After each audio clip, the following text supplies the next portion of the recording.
C'est un travail de longue haleine et d'une précision impressionnante. Emmanuel Verians et Vincent Cochin ont produit 10 panoramas de très grande taille à partir des photos prises lors des reconstitutions du bicentenaire de la bataille de 1815. Le panorama le plus spectaculaire, c'est celui-ci, le Chant des héros, constitué d'une multitude de clichés. C'est 9000 calques de composition Photoshop. C'est-à-dire que ça a été composé de manière petite partie par petite partie.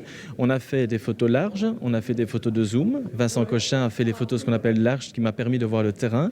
Et moi, j'avais fait tous les zooms au niveau détail. À Waterloo, sur le champ de bataille, j'étais assis à côté de lui, ce qui a permis de travailler différents plans. Moi, plus à court terme, à courte distance, et lui à longue distance.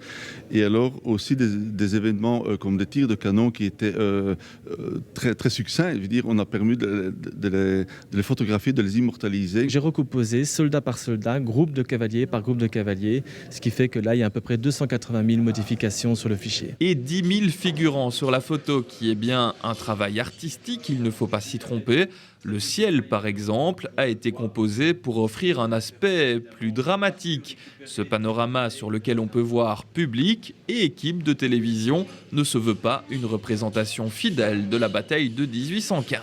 C'est une volonté de respecter le fait que ce n'était pas le vrai champ de bataille, déjà une chose, et ce n'est pas la vraie bataille non plus. C'est une interprétation artistique de la reconstitution du bicentenaire. C'est pour ça que celui-ci reste au mémorial, on va dire en hommage à tous les reconstitueurs qui ont fait ce travail formidable et qui le font encore pour des années. La magie de ces panoramas provient aussi de la qualité de l'impression, un procédé américain récent, le Chromalux. On imprime sur un papier. Et ce papier est mis en contact avec les plaques de Chromalux.